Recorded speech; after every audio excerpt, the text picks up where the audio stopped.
There has never been a better time than now to come join the Bellisio Foods team. Bellisio has a new contract in place with plenty of awesome perks for their employees. From increased wages, access to the free health clinic, vacation after 6 months, and much more, Bellisio Foods is committed to putting their employees first. For more information or to apply, visit BellisioFoods.com/careers.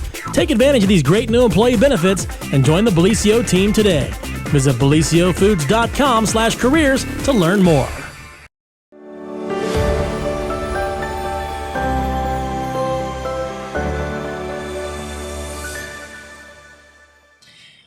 Well, happy Monday, everyone, and welcome to the Monday edition of the morning show right here on Main Street TV. And guess who's back?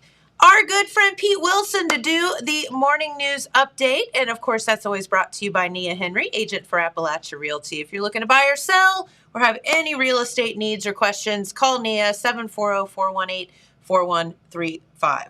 Give her a call. She'll help you out. Pete, we've missed you. Okay, well, you've been busy with other things. That's okay. We have been. You've been moving and all kind of fun stuff too. Right. Of course, Total Media in the process of moving from the building at 295 Main Street to the Stockmeister Plaza, 700 and to 708 East Main Street, and we're kind of halfway there. Zip Printing is at home at Stockmeister Plaza, and last week the Telegram moved. That's and right. Eventually, the TV, the radio, everybody will be there. But right now we don't like it because we're all split apart, Pete. Right. Well, okay. Well, it's not that far, and my car's running, so it'll work out. That's true. That's true. But no, you have a nice office, and it's very nice. It's very nice. Mm-hmm. So yeah, that's a good thing for you. Right. All right. Speaking of things that are not good. Right. Okay. Well, I was gonna come on and talk a little bit this morning before our good friend Dan Morrow talks about football and sports. Yes. We were going to talk about talk about some good things. A lot of things going on this past weekend. A great Ohio Hill Country Festival just wrapped up. Yes. But however, as things happen, we're going to have to start off with some bad news, and it really just kind of rolled in this morning. But the COVID situation is not good. No, hate to bring you those bad tidings, but it's my job to do so. The Vinton County Health Department posted these statistics, and they're really statewide stats available to anybody. The first time I saw them, though, was just this morning, because that's when they posted them. Vinton County ranks 4th in the entire state now for per capita cases of COVID-19. And James, for those of you who are watching on Facebook, on your monitor, your computer, you can see the leading numbers there. Vinton County ranked 4th. A lot of the counties in our area are in the top 20. Yeah, I mean, you have Pike and Lawrence and Vinton in the top 4. Right. Pike is number 1. Highland, not too far to our west, is number 2. Lawrence, directly to our south, There's 3. Scioto. Vinton, number 4. And then you see Scioto and Athens in the top 10. Guess what? Jackson County is not too far behind. We are 14th in per capita cases. That's out of 88. Of COVID-19. Right. Okay. So let's quantify this now. In the last 2 weeks, and that is the last 2 weeks, August 26th through September 8th, in Vinton County, there were 178 new cases. That is 1,360.3 cases per capita per 100,000. Sure. All right. That's the way the state likes to do it, to put all the counties on an even footing. Well, you have to put apples to apples. Right, That's the only way to do it. Jackson County is, with their 14th ranking, 342 cases in that same 2-week period. That per capita ranking or per capita number is 1,055.1 per 100,000 population. So, very high. The counties in our area are mostly in the top 25. I don't think there's any that are outside the top 25. Some of the urban counties are doing better than we are. Franklin County kind of in the bottom half a little bit, surprising. So, I know that there's no mandates now. There might be a lot of recommendations, but no mandates on what you absolutely have to do in most places, in most situations. But the truth is the cases now are as bad as they were numbers-wise as what they were when we were in the worst of it before the Delta variant seemed to throw a curveball at us and bring all this back. We're back to like Christmas time numbers last year when it was the worst of the worst, right? Exactly. Now, Pike County Because those numbers aren't up there now. They had 541 cases in the last 2 weeks. And kind of like a related story, I'm sure, the Waverly City schools are going to be out all week this week because of that. A couple other things. Wow. The Wellston City School District is going to have a remote learning day on Wednesday. And the way they posted it, no students in person in any of the classes, and it's basically a dry run for if they have to go back to remote learning completely, which of course happened, in the winter, last winter. That just makes my heart sink, though, to think that the kids might have to. Well, it hasn't been done yet. Right. But it's, of course, all the schools now, except Oak Hill, unless something's changed, are now requiring the mask inside the school buildings, and they always have on the buses. Yes, absolutely. One thing I will tell you is I know the city of Columbus has implemented a mask mandate back in. So if you are traveling up to the big city, I know that they were talking about Bexley, some of the suburbs. So just if you're headed up to the big city, depending on where exactly you're going, you might want to throw that mask in the car in your pocket if you're not wearing it already, just in case. Also, on that note, I know Athens has done the same. Jamie and I were over in Athens yesterday. So, that's a mandate by the city. Right. And I was in Columbus a couple weeks ago, so not fairly recently, at a couple public places, the zoo, the Polaris shopping mall. And Sure. I know that the urban areas have a little bit of a reputation for being a little bit more aggressive, Yes. Individually and like that. But most people that I saw were not wearing masks at that time. The mindset is a little different right now. Yep. Well, you're going to now if you go to Columbus. Right. So. Well, here is a late breaking thing that occurred just before I came, and I was able to print it off. Okay. All the hospital and health systems that cover southeastern Ohio. Of course, they're competitors to a degree, right? Sure. Well, they all came together to write a letter to the editor. That's how they're labeling it. They just got released, just received it in email before I came over. And they are making a public plea to residents to do two things. First of all, they say they see the numbers too, but where they see it firsthand is the people coming into the hospital, to the urgent cares, to the emergency rooms who are ill and who are diagnosed with COVID. The hospitals are filling up with these cases now. They are. We're kind of cold to that, when we're not directly involved personally. Hey, our doctor was here on Friday talking about that very thing. Right. Well, it is pretty bad right now, and they're worried about capacity. Sure. And taking care of people and taking care of themselves. They're on the front lines, and they said this: what we are experiencing is very real. It's not a political issue; it's a medical issue. When we look at our patient data, a vast majority of the hospitalized COVID-19 patients have not received a COVID-19 vaccine yet. They are pleading. This is all the hospital executives, officials, chief medical officers. They all signed this letter. They are pleading for people to do two things. If you have not had a vaccination and you're older the age of 12, please get the vaccination. Please get the vaccination to protect yourself and others. Number two, mask up as much as you can. I assume that this is indoors, particularly. Okay. But the old rules that we went, the guidelines we had, the restrictions, the recommendations we had, large crowds, unnecessary social gatherings, and like that. You just wonder when the other shoe was going to fall on restrictions. Now it looks like, and I think this is political, because people, they just don't want to be caged up anymore. Correct. I don't think that anything is going to come down from the state or the local, or maybe even the federal, where you're going to be mandated to do things. Close your business, close the schools or whatever, maybe remote learning or whatever. But, we're going to keep on keeping on. And maybe that's the thing to do. But the two things, vaccination and masks, that's what the health officials say. And they should know more about it than we do as civilians on, what we can do to improve this situation. But I know that everybody is aware that the COVID-19 cases are increasing, and they're kind of watching it. But when I see the response to some of the things we post, people are just kind of numb to it, I think. Yeah. Until it's in their house. Until you're personally affected by it, as Right. we've said so many times here on the program, you tend to just blow things off. But Right. But that letter to the editor, by the way, which they want everybody to see, we have already posted it on our website, www.thetelegrammnews.com. Yes. It's also going to be saved to our Facebook page. Probably is already there. Okay. So please take a look at that and read through yourself. It's a very good letter, and I think that it's very notable that it's signed by all the health officials at Holzer Health System, Medina, Oblenus, etc. Right, King's Daughter, all of those. They all signed it. All Yep. the health systems That signed should it. tell you something. Everybody can't be wrong, right, Pete? Well, I think that's certainly true, and nobody would know better than them. Yeah.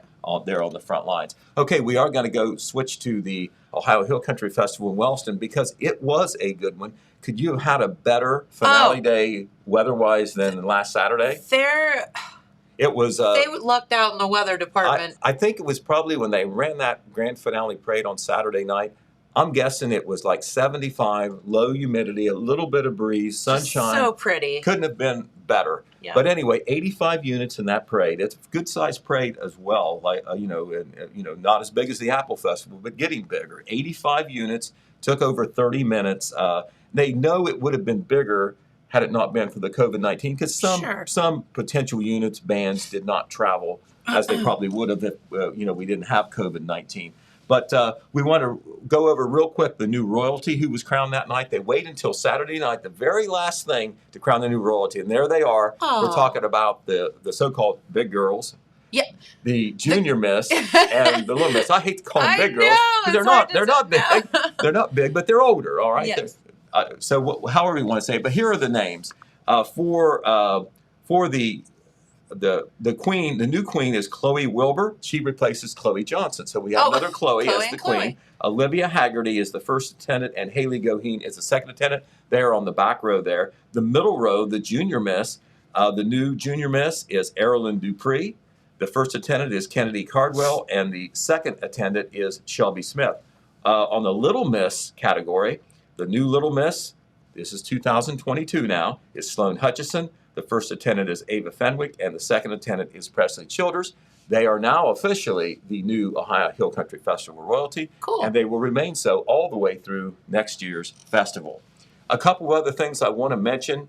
The Ohilco Society, that's the group of volunteers that runs and conducts the Ohio Hill Country Festival. They do a great job. 17 people are on that board, and it is a lot, of course, behind-the-scenes work. Yes. But anyway, they realized that the last day of the festival fell on the 20th anniversary of 9/11. It did. And so they had a little bit of a recognition ceremony after the grand finale parade. Our own John Pelletier, our retired John Pelletier, not retired from community life and civic service.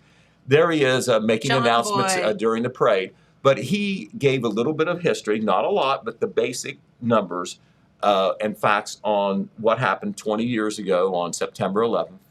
And 2,977 people killed, if you don't remember that number, a lot. And he talked about, where things happened, those 4 spots where people were killed. And then Kylie Hendershot, Wellston High School, I think she graduated, Wellston High School graduate, got up and sang God Bless the USA.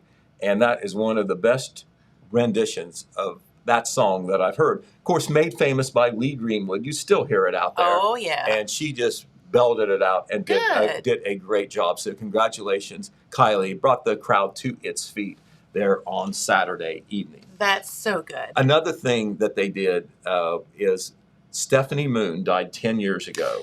She was a Wellston resident, very much involved in the Ohilco Society, a real behind-the-scenes person. She dealt a lot with the Queens and all like that. Well, she died too young at the age of 50 of cancer 10 years ago, and they still remember her. They find ways to remember her and honor her memory.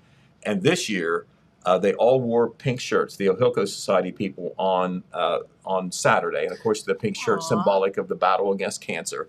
That's why John is in his pink shirt there, all right? And all the Ohilco Society members had the pink shirts on. They also had a full-page ad in their program dedicated to Stephanie. They call her the Queen of Our Hearts. They do. That's so sweet. Every one of the royalty members of 2020, when they gave their pass-down pins, that's kind of like a symbolic ceremonial thing that royalty does. When they did their pass-down pins to their successors, the 2022 royalty, they did it in honor and memory of Stephanie Moon. Every one of them said that. So you know how she remains in their hearts even after 10 years. Yep. So we're going to have a ton of pictures and information about the Ohio Hill Country Festival in our Wednesday paper. A lot going on. I know that guy. And there is Francis Newman. We can't forget Francis. There he is, waving to everybody just before the start of the parade. He was the Grand Marshal this year, 87 years old.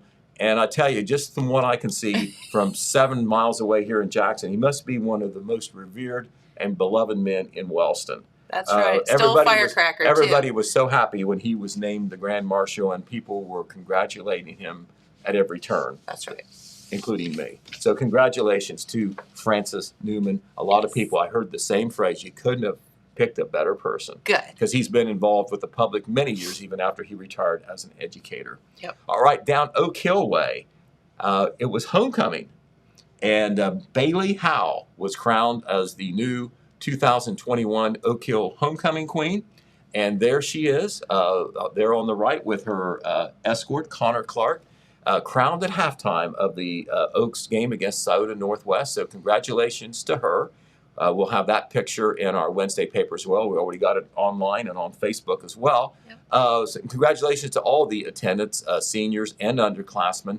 And I tell you what, the Oaks made it a happy evening all the way around because they won their first game. They defeated Scioto Northwest 21-14 that night. And we'll hear more about the sports in the game from our good buddy Dan Morrow. But the only local team that won was the Oaks. So congratulations to them. All right.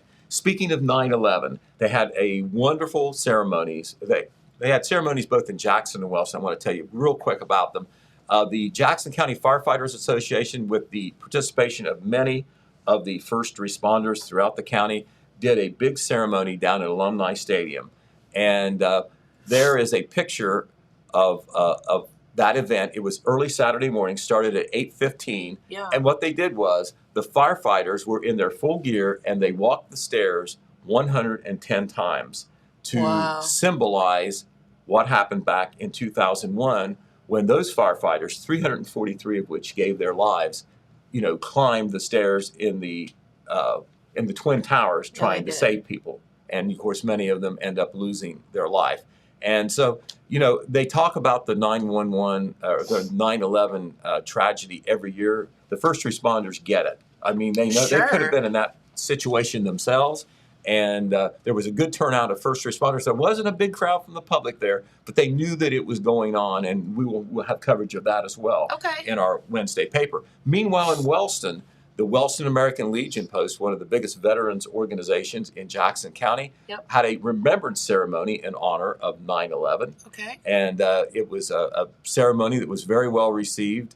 And in that ceremony, Wellston Mayor Charlie Hudson was there, and he declared Saturday, September 11th, as a day of remembrance in the city of Wellston. So a lot of folks who have a direct connection, maybe militarily with first responders, they certainly took their time to bow their heads and express their thanks for what all those people did 20 years ago in 2001, gave their lives or put their lives on the line to try to save others in one of the worst events in our history, for sure. And we were all there to live through it. Even James, I think, was living through it at that time. So anyway, doesn't it seem like it was yesterday? It does. Isn't it one of those things? Well, it doesn't seem happened? Like 20 years. I remember I was here at the radio then when that happened. Saw the second plane hit the tower. So that's going to be in your mind forever. Yep. Okay. Speaking of another late breaking news event. This occurred yesterday afternoon. A lot of sirens heading in the direction of Florence Avenue in Jackson. And what happened was a young woman, Anna Marie Tripp, age 34, was driving an ATV on Florence Avenue, lost control, ran off the street and into a house. That's out in the Heights, right? It's in Jackson Heights, correct. She was seriously injured and was taken to Holzer Medical Center. How the heck did that happen? Well, I don't know. The Highway Patrol is investigating. They are doing the report for the Jackson Police Department. It was in the city of Jackson, but the patrol is doing the investigation. And Anna Marie Tripp was flown to St. Mary's Regional Medical Center in Huntington, West Virginia, because her injuries were serious. And of course, that is one of the trauma centers in our region. Sure. And I don't have any update on her condition, but she was seriously injured. She was the only person on that ATV. And the patrol did put out a statement in connection with the accident report. Okay. And they said that the patrol encourages motorists to not drive unauthorized motor vehicles on public roadways. And that means, of course, a lot of folks may not realize it. Some do, but they do it anyway. ATVs, recreational vehicles, are not to be driven on public streets and roads and highways. That's right. It's tempting they're as off-road, it is. They truly are off-road vehicles. All right, well, we told you about the Wellston City Schools doing a remote learning day, a trial remote learning day on Wednesday the 15th. This is due to a recent rise in COVID-19 cases. This is a remote learning day that will be a practice run in the event that the virus forces students back to completely remote learning. So it's kind of like a practice thing. Okay. Also, I don't know whether this is COVID related or not, but the Oak Hill Public Library has announced that it will be closed this week. It will be closed starting today. It hopes to reopen next week. Okay. The 24-hour free Wi-Fi service the library provides is still available in the parking lot. A lot of people depend on that. You can also drop any necessary items off at the book depository on the side of the library. And before we go to sports, we want to tip our hat to whoever is responsible for the display in Veterans Memorial Park. I'm sure you've seen it there since you hang out next door. I have. But this is a salute to the memory of the 13 United States military personnel who died in Afghanistan. You have a nice patriotic themed flag there on the lawn there at Veterans Memorial Park in downtown Jackson, and 13 American flags right behind it. I actually do know, should I say? Well, go ahead, say. Actually, I just spoke to him, and that's why I know. My old fighting buddy, all we do is argue back and forth and tease each other, but our good buddy Glenn Carlisle, I believe, was integral in doing that. So. Okay, well, good for him. We actually had a discussion where we didn't harass each other about it. Well, he said, "This is the first time we've ever talked civilly to each other," because we always just tease each other unmercifully. So, but no, I was telling him I thought that was a really good thing. Well, it was, and it's kind of like you heard the old phrase "news cycle." It's news today, it's not news tomorrow, whatever. This is something that we shouldn't forget. No, you're right. These 13 young men and women That's right. who laid down their lives in Afghanistan for this country, and certainly a tragic thing. And every time you pass by that display, you'll know it. That's right. And you won't forget it. Don't so forget. easily. All right. Well, very well. I'm going to give up my seat to Dan Morrow. He has been our play-by-play man for the Jackson Ironmen for many years. That's right. He might go over a little bit of history there, but he always gives me credit for being the best statistician this side of Salt Creek. But let me tell you, I say that he's the best play-by-play man this side of the Mississippi. Ooh. All right. So he does a great job, as does our play-by-play man, Danny Dobbins. So that's right. So anyway, we'll bring him on now, and he'll talk about this weekend's football games. That's so true. Thanks, Pete. All I right. appreciate you taking time Thank out you. of your day to talk with us.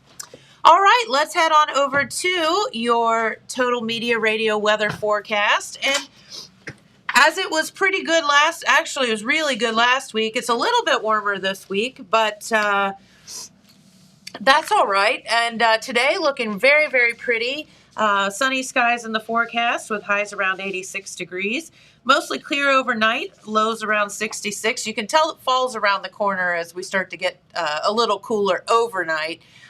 For Tuesday, mostly sunny, highs around 88, so a little bit warmer tomorrow. Then looking to Wednesday, a little bit cooler, but a 70% chance of rain. 50% chance on Thursday with a little bit cooler temperatures.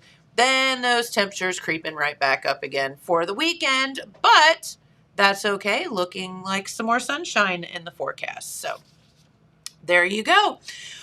Well, welcome, Big D. How are you? I'm doing great, Jennifer. This is a treat. It is. We're kind of old buddies, you know. We are. Jennifer grew up in my backyard. I did. I was quite a bit older, but you chased around those younger brothers of mine and That's right. A lot of kickball, a lot of knee football, I was the little pipsqueak girl in a neighborhood full of boys. A touch ornery. A little bit. I didn't have much of a choice. Just to stay alive in that That's right.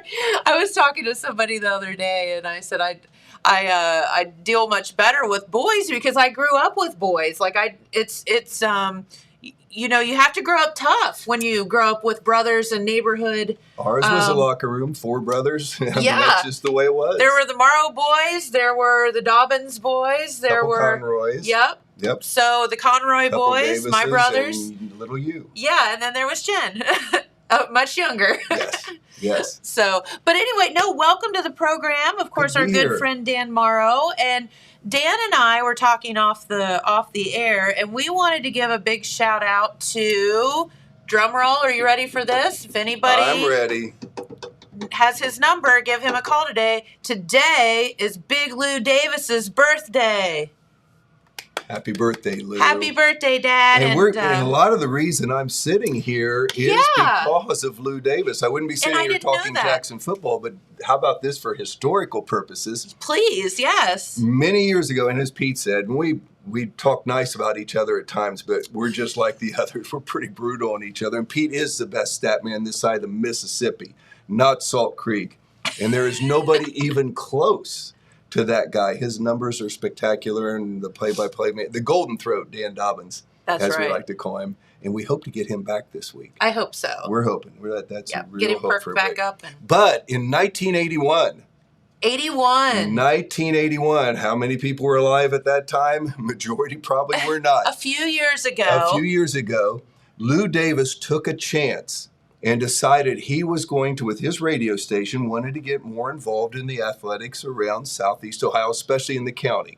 Wanted to start getting the football games on the air and everything. The other radio station had done it forever. Willard Fitzpatrick, the legendary broadcaster, then Tom Sollers and those guys. And that's what we all grew up listening to them. But then all of a sudden, Lou decided it's time for him to get involved. At that time, I was actually a teacher and coaching on the football team's staff. I was an assistant coach on the varsity football team. Oh, okay. But Lou invited or asked a young banker by the name of Dan Dobbins and a editor wannabe guy by the name of Pete Wilson, would they be willing to start broadcasting the ball games?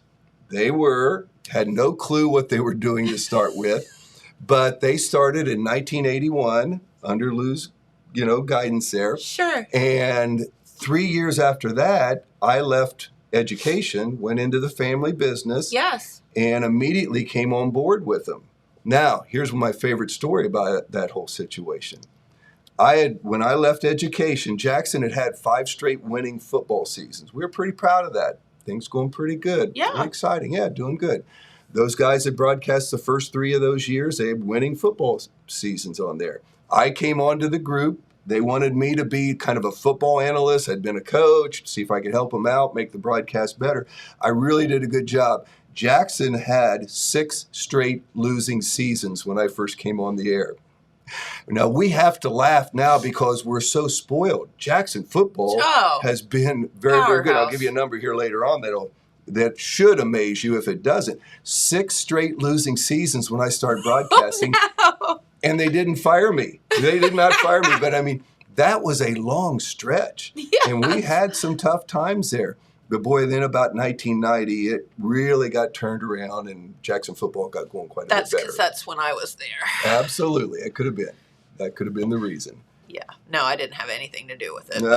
I didn't even cheer. I did cheer back then. But the sad thing is we tell stories now that people don't, unless you've got some years You're like, to you. What? You have that no didn't clue. happen. Jackson's never had a losing football team. Well, here's our stats. Since 1990 till today, Jackson has had 2 losing seasons in that 31-year window. Wow. Not bad. Not bad. Definitely not consistent. And I've attributed that to good coaching. Yes. All the Jackson Sideliner Club, a tremendous support group. The support behind the those Mothers teams. Club, Yes. babies those guys, and I try to say that in a kind of a jokingly manner, but they take care of those kids. They Yep. are so well fed and taken care of. That's right. The Pee Wee football program has just grown and grown and grown, and Jim Humphreys, thank goodness, started that many years ago. I was lucky enough to be on the initial group of officers for 20 years with the Jackson Sideliner Club. I saw all that take place. The backing of the community is special. That's one reason you have 29 out of 31 non-losing seasons. That's right. And, it does start with the Pee Wee program. Let's just be honest about that. And, some people get a little, well, why does everybody take that so seriously? Well, because that's how the kids learn. That's how they start, and then they learn and they grow. A lot of our kids, they swear by those years. They loved them. They just loved them, and there was a good experience for them. It's fun. And you want it them. to be a good experience. It's got to be fun, and it's got to teach them a few basics, but it's got to be a good time, and that allows us to continue on the tradition. You got it. On there. But now we got to talk about the bad stuff. Oh, Friday night, Jackson lost a heartbreaker. I mean, you could talk about the Buckeyes. I know. We don't want to talk about that either. We'll get into the Bengals. Yeah. Within I'll call it a 15-day window, Jackson loses 2 heartbreaking games. And again, they both could have gone either way, there's nothing for them to hang their heads about. They did so well. So many people this weekend asked me, well, does this knock us out of the playoffs? Does this give us no chance to get in the playoffs? Well, this year, the Ohio High School Athletic Association, and I got a feeling it's because they lost a lot of money last year with the COVID year and all the missed games and all the situations there. They have doubled the entries into the playoffs. 16 games out of our region, 16 teams are going to get in the playoffs. We are not out of the playoffs by any means yet. We are 2-2. We're playing a very brutal pre 5 games before our league games. Very good teams. I mean, we could easily be 4-0. We are 2-2. We are right now ranked number 11 in the region. Tri-Valley, who we beat last week by a score of 24-3, is 3-1, and they're ranked number 6. So we're okay on that. We just have to win games. Just keep winning. We just got to win games and take care of business.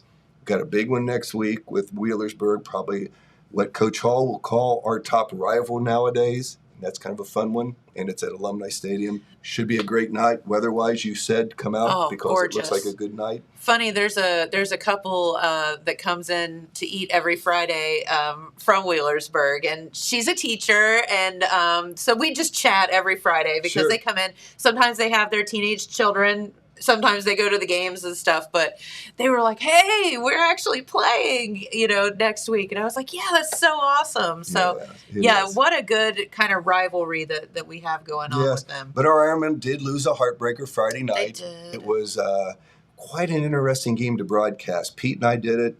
We, like I said, once in a while, we're hoping for our play-by-play guy. Danny's been fighting some health issues. He has. And he's coming back. He's perking up, though. Oh, he wants to be back so bad it's killing him.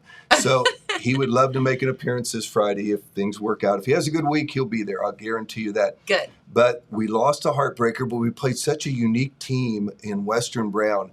Very special quarterback. He's 6'6", Where is Western Brown? 185 pounds. Western Brown is in Mount Orab. Okay, 32. So when you go down 32, you go about 88 miles, and you'll take a left, and a left, and you're right there. Okay. It's an extremely easy drive. It's a very nice facility, a very clean-looking facility. Really nice people. I like our rivalry we've had here. This is the 5th time we've played Western Brown. Okay. We had a 4-game series with them, and then we renewed it for 4 more, but we lost the game last year because of COVID. I gotcha. In there. So this was actually the first game of the second set of 4 games that we'll play. So we should have 2 more for sure. But they have a young man who's a quarterback, Drew Novak, who's special, threw for over 400 yards the other night. A high school kid. He is in the shotgun formation. He takes every snap, and he either passes it or runs it himself. He's just a special player. They've got good receivers. We had a hard time getting them off the field. They scored points like we knew they would, even against our very good defense. But we, believe it or not, turned the ball over 4 times. Oh. They didn't turn it over any. They beat us by 5 points. if any of those turnovers result into the scores, which they were about to a couple times, we come away with a win. But we didn't. We got beat by a good team. It happens. We're 2-2. Actually, Danny and myself were invited to address the team last Thursday night. So our speech obviously didn't do them much good, but we gave them a little history, just like we talked about. Yeah. And we talked about how one of the things we would love to do, we've broadcast 1-9 teams and we've broadcast 10-0 teams. So we've had it all. Yep. We have broadcast 5 Jackson teams that have won 11 games, which is pretty neat. Kind of ask them, how about give us something special, a 12th win season? Not saying this team can't do it. Now they got to win playoff games to do it. But this team's pretty good. I really like our football team, our coaching staff, the kids. They're good kids. They were very respectful with us talking to them. You can just see they play so hard and they want to win. They've got a tough schedule and they got to finish it off with Wheelersburg this week. End up 3-2 and then go in and try to win another Frontier Athletic Championship. Very important. They can do it. They can do it. They certainly can. And it's a good squad. And we're fun to watch. I mean, we can run it. We can throw it.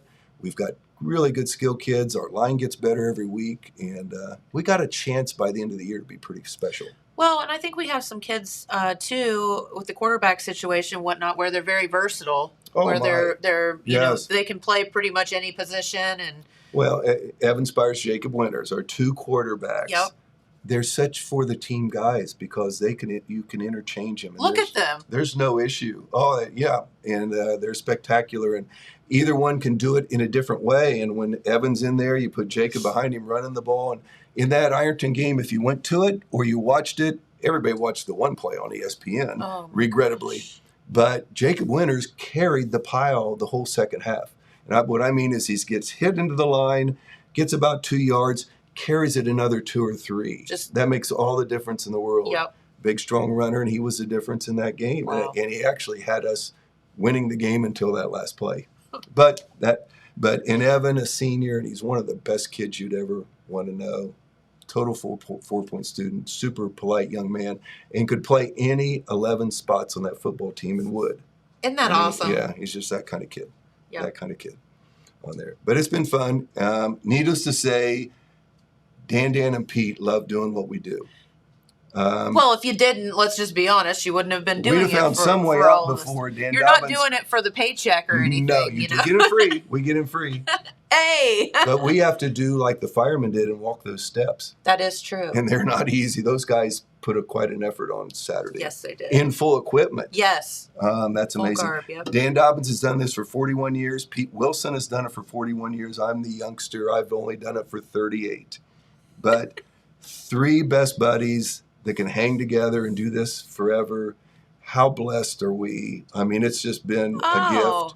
We've gotten to know some of my best friends are coaches. Jim Reynolds, so dear to my heart. Yep. Second winningest coach in Jackson history. What a thrill it's been to. I worked with him. I got to coach with him. I got to be a friend with him forever. Now Andy Hall and I are very good friends. Yep. A little note. I don't want to put a jinx on this. Andy Hall was a quarterback for Wheelersburg. Uh-oh. He played under the great head coach Ed Miller, a legendary head coach. The field down there is named after him. Okay. His dad followed Ed Miller as a head coach, had a Hall of Fame type career coaching at Wheelersburg. Yes. His dad has been an assistant for Andy all 13 seasons up here. That's right. He is a great guy to have on his program. I mean, we got a great staff, but Larry Hall is spectacular to have. But Andy Hall is the winningest Jackson Ironmen football coach in history.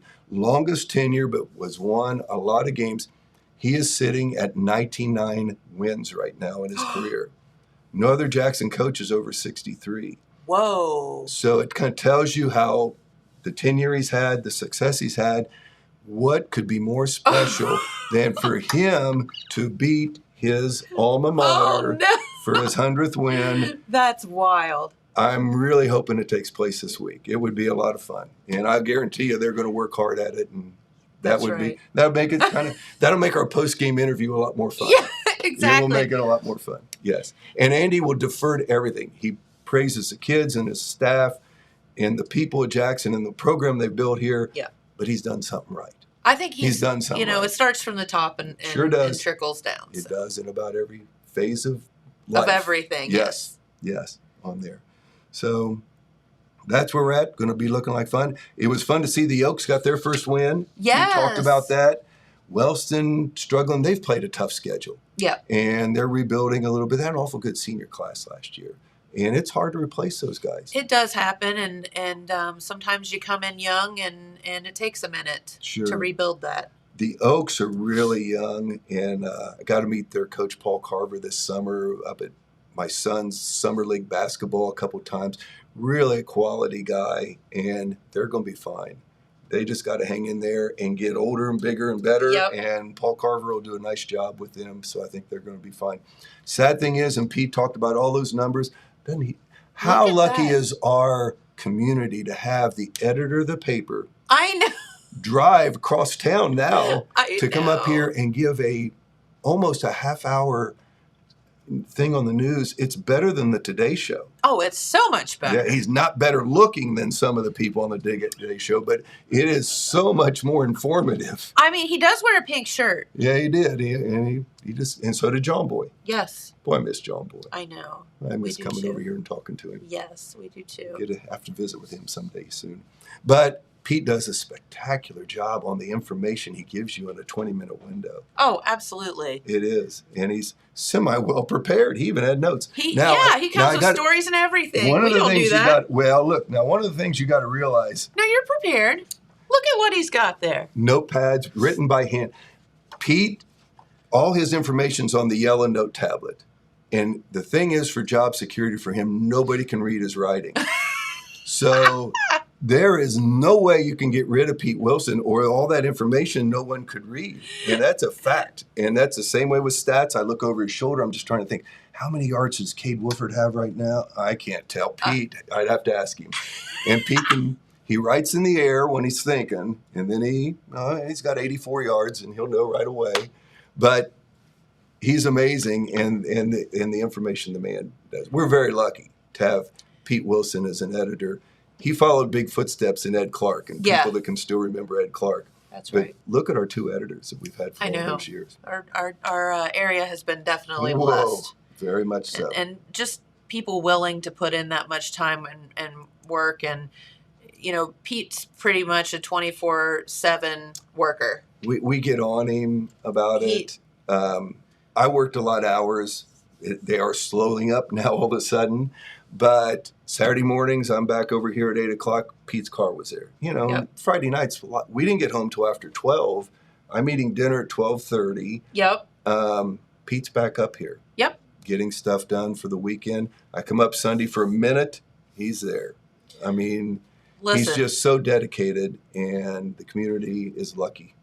Very lucky. We totally are. And, here we're spoiled by having him around all the time. So, if you want to know how important Pete Wilson is, have him go on vacation for a couple of days. Everybody notices. We all fall apart. I know. And Pam makes sure he does that occasionally. She does. I will give her credit credit for that. Occasionally. And force him to do it. And, when he starts the him hawing, well, maybe I'll just postpone it or cancel it. Yep. We're like, no, Pete, you're going. Yep. Because we're not facing Pam. No. That's a losing proposition. Yes. Another little stat. Yes. I'm looking at my notes here. We have broadcast Pete and Dan, and I'm about 30 games behind them. Okay. We have broadcast 423 football games. We are 272, 149, and 1. We were broadcasting back when there were ties. When I said that to the kids, they had to think, well, they weren't alive when there were ties. Sure. There's overtime now. Somebody's going to win, but there was a tie way back one of the years when we started broadcasting. I'm surprised there weren't more than one, honestly. More than one, right. Well, the most memorable one's 1969, but we hadn't started broadcasting then, and that was the team that went 9-0-1. They were 9-0, won the league. We beat Ironton down in Ironton, and we honored them a couple years ago, and Coach Ben Buckles and that team came back to the stadium, and I got to interview him. He was my coach my sophomore and junior year. That was an honor. That was one of my big honors as far as interviews go.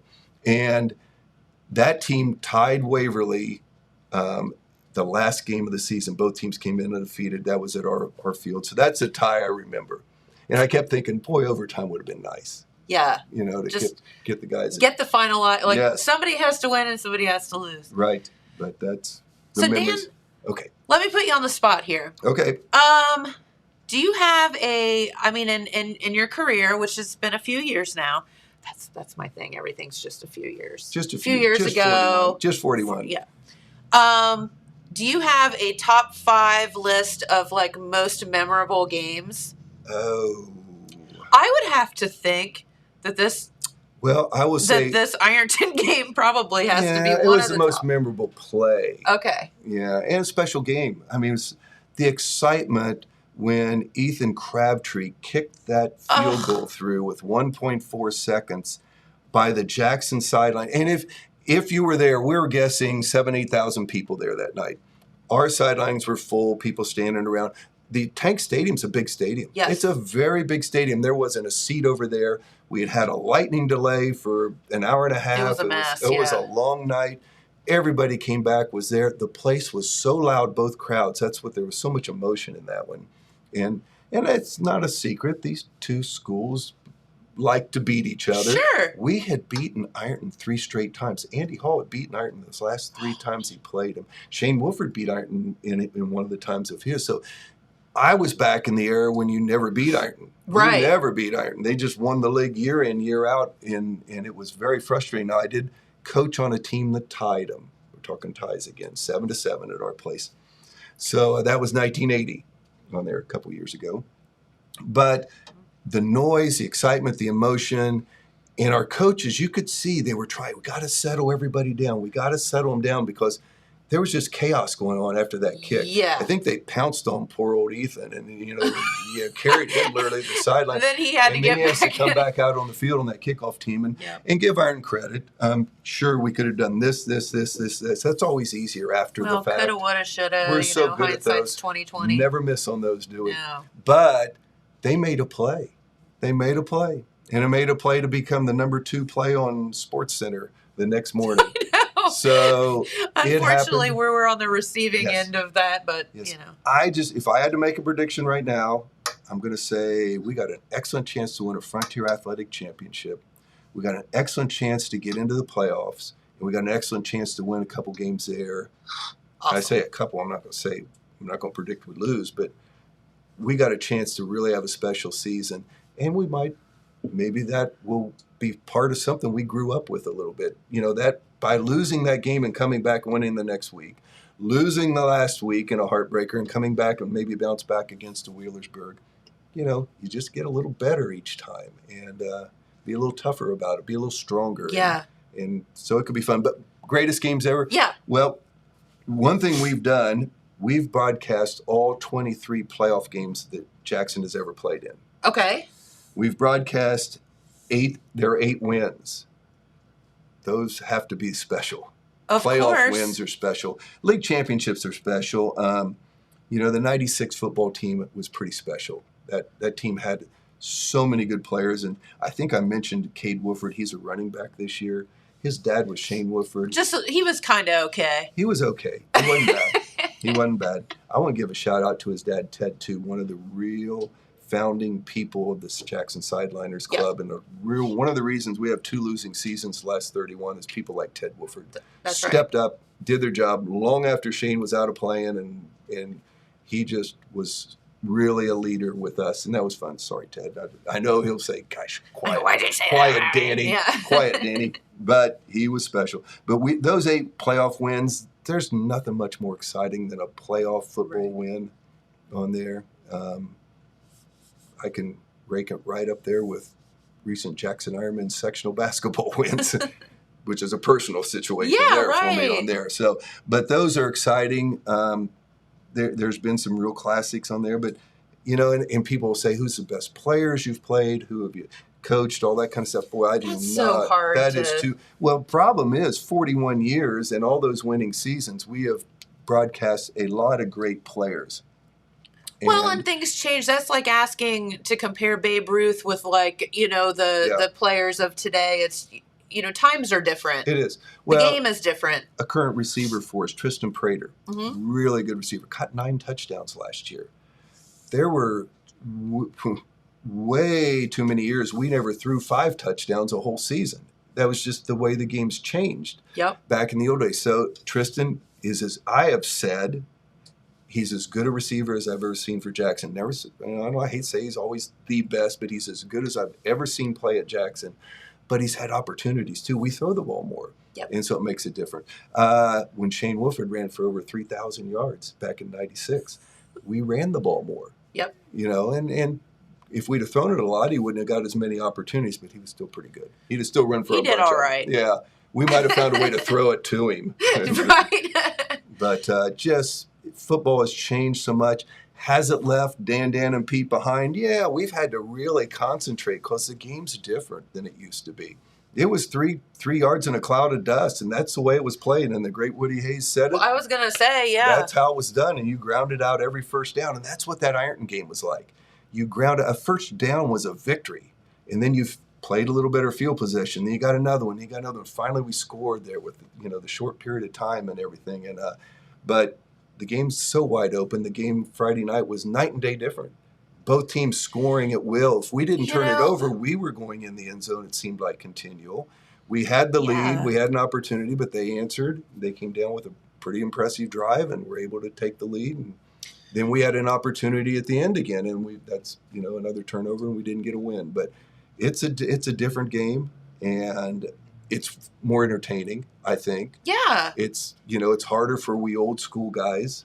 The defenses have changed. It's harder out there on defense. Well, everybody has to be so versatile now. So you go from a running game one week to a passing game the next. Defense has to. They play farther from the football. Yeah. We used to line up with 2 tight ends and everybody in the backfield and just try to plow your way through there. Right. Now we got kids that catch the ball, run the ball, can move around. They spread them out, and you got to be able to tackle in space and do all kinds of things like that. So it's fun, it's entertaining, and it's neat the way it's evolved. And yes, our Buckeyes didn't tackle in space real well. What'd you make of that debacle? It was hard. It was a defensive nightmare. We're young on defense. We're going to get better. I'm an optimist. We're struggling I feel like a little bit. There's a few not playing too. Well, there are some, and we don't really know why. And I don't know why. And Coach Day has chosen not to really tell us. So it's bizarre. He's got that option, doesn't he? I guess, but you're seeing these kids that were supposed to be God's gift, and they're dressed and they're standing on the sideline but not playing. And the hard one about this one was we kind of knew Oregon was going to score some points, kind of like Friday night with Jackson. Sure. We made mistakes. We're still a quarterback was his second game, and I'm very impressed with him. He's going to be a good one, but every time we didn't score, it kind of felt like you're all of a sudden you have a rookie quarterback, and you feel like you have to score every time right now, and that's that's a lot of pressure on a and on a we missed the wide open pass that would have given us the lead late on. So things happen. There were a few wide open. Let's hope that we just keep getting better, and we get an opportunity to win a Big Ten and get in the Big Ten championship and get in that Final Four. So we'll go from there. The good news about the Buckeyes, and this is just my knock on wood prediction, is it seems like when we do lose a game, we do it early and then we bounce back from it. Well, in 2014 it worked. Yeah. That plan worked. We'll see if we get the same chance. We'll see if we can do it again. Sunday, I've got to put a little pub out there to our good friend, Joe Burrows. What a special young man from Southeast Ohio. So good to have him back. If people want me to rank players, I will say this. Joe is probably the second best football player I've seen in my 41 years. The first was Art Schleister, ooh, boo, and all that stuff. He just got out of jail. But more power Doesn't matter. He was good. He was, when he stood on a football field, he was a man out there, and the other 23 or 21 were high school kids. Yep. And Joe was close to that, just not quite. But Joe has come so far from, say, his couple years at Ohio State to how good he was his last year at LSU was amazing. Winning his a national jump from championship? his next to last year to his last year at LSU, he he got stronger, better, smarter. He developed. I mean, as a human. And he was fun yesterday, and the Bengals got a win, and we'll take it. We'll take any win right now. Browns. We like those high draft picks, but we don't want them anymore. Now that we got Joe, we don't want any more of those high That's draft right. picks. Listen, I was just tickled to see him healthy and back out on the field. Sure. Sure. You know, that was crushing. They were real conservative early. It looks like they didn't want to get him in bad situation, and then there was a 3-series session there where he was spectacular. The offense just clicking. It was fun. And he's everything he's meant to be. Yeah, and you know, having that local tie, whether you're a Bengals fan or a Browns fan or whatever, I don't care. If you don't appreciate the fact that we have a kid from a half hour down the road playing for one of the professional football teams, I mean, that is so cool. His Heisman speech is historical. Yes. It was historical. Absolutely. It was special.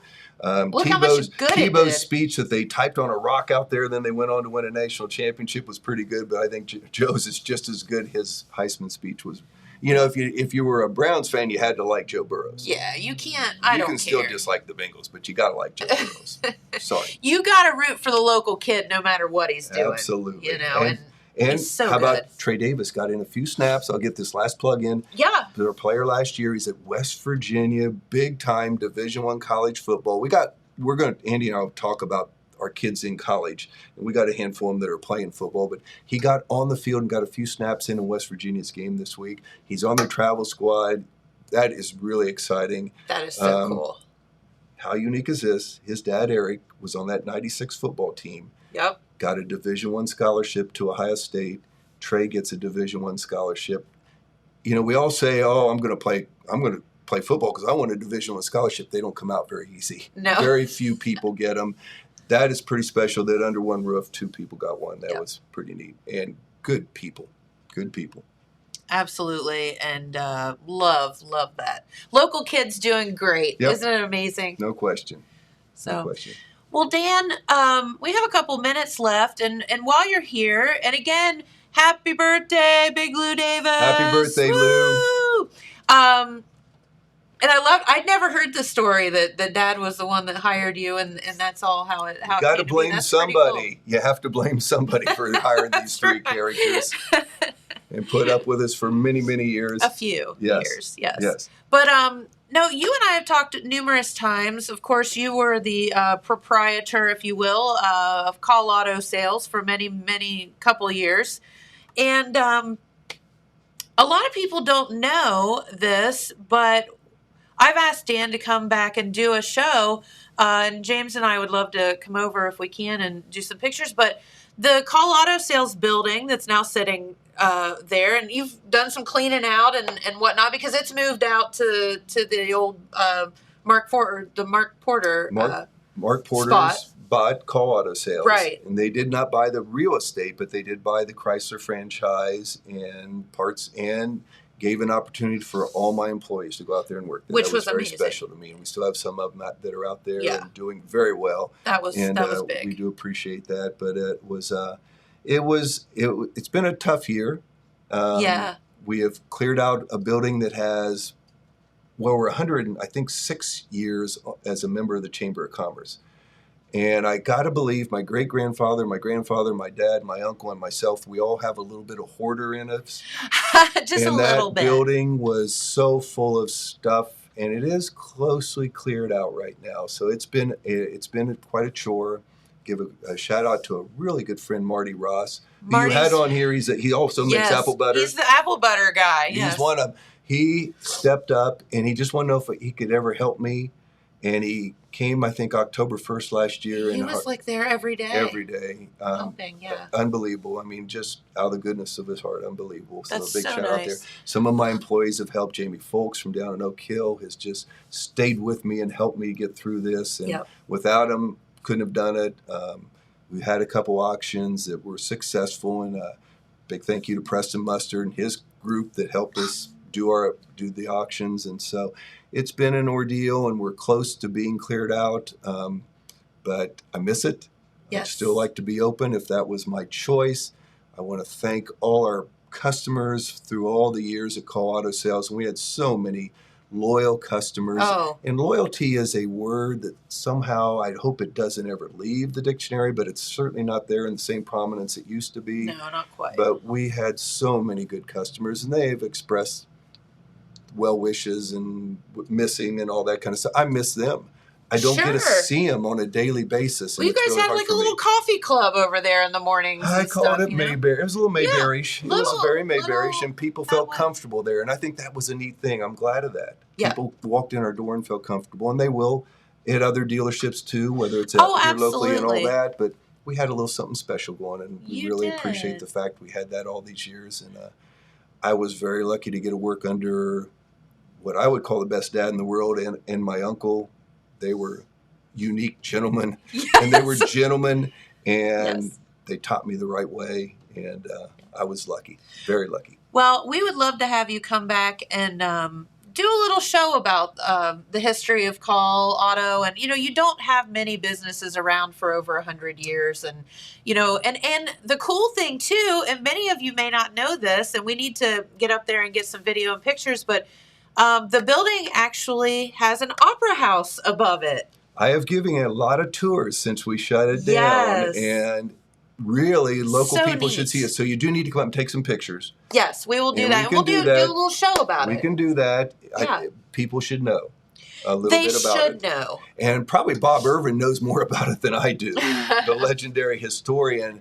But I do know I lived it there the last 37 years and was a gopher many years before that. So there is a lot of good history there. And there is a really unique upper part of that building that has a lot of historical value. Tremendous There shows is. were up there. It's very decrepit now, and I hate that, but it's just what time and years and everything does. But it would be something for us to take a peek at. We need to do that. Yes, let's do that soon. And James is definitely excited about it too. James, have you been up there, or did I just show you the pictures that I took? No, I haven't been up there. You but haven't been? Yeah, I've seen like photos of it now. I'd like to see some photos of it, like from when it was in its heyday. Also, Yeah, and That I would be don't fun, have too. interior. I don't have a Does picture anybody of the have any? interior.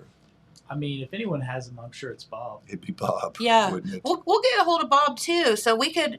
But that will be a really neat show in talking about the history of the building itself, but also of Call Auto, how it got started and all that. Yep. But just before we let you go, Dad and I have always had a running joke, and it was like, per capita of anywhere in the world, there has to be more Jeeps in Jackson County, Ohio. But that's driving up and down the road, because It's every time you amazing. look out, there's a Jeep driving up and down the road. But that is credit to you all, the service that you provided, and the family business. In 1989, we got the franchise.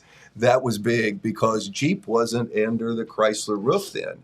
Gotcha. And so had we not got that, it's hard to tell what would have happened, but that became Jeeps, man. far and away our number one brand seller for the last 20 years for sure. And Pudge Gillum didn't help on this effort either. Well, The- that's true. the Jeeping, The Jeeping for for joy Joy. and that stuff. Everybody wants a Wrangler, if it's not just for that one day, but that is a true desire to have that Wrangler out there and get in the mud. You got and it. do that. So it's a great thing. You got it. Well, Dan, thank you so much for coming in and spending your morning with us. We know you're very busy and you've got a lot of things going on, and hopefully you're taking some time for yourself during your little retirement. Before anyway. I got here, I got a fourth grader on the bus. My wife, my head coach, Yes. got a 4-year-old to preschool in Wellston. Hey. So, those are not quite the stressful things. Those are kind of fun Those are the things. fun things. That's not right? bad stuff. That's what you should be doing. That's not bad stuff. That's good stuff. All right. Well, our good friend Dan Morrow, come back and see us, but we'll get that show put together here soon. And if you don't mind coming back, we would love to have you. Don't mind a bit. Okay. Thank you, Jennifer. All right. Thank you. All right. Well, looks like that's it for the day. We appreciate you all for tuning in, and we will be back here tomorrow with, I think Phil's going to come in tomorrow. okay, our good friend Phil Phil. Buffington. All right, Phil Buffington, and we can chit chat about this, that, and the other with him. So, all right, be safe out there, folks. Remember, COVID is not over, and protect yourselves and protect your family and do all the right things so that we can, that's right, mask up, folks, and Had it in my spread out. pocket. There you go. We will see you right back here tomorrow. Thanks so much for tuning in, and have a great day. Bye-bye.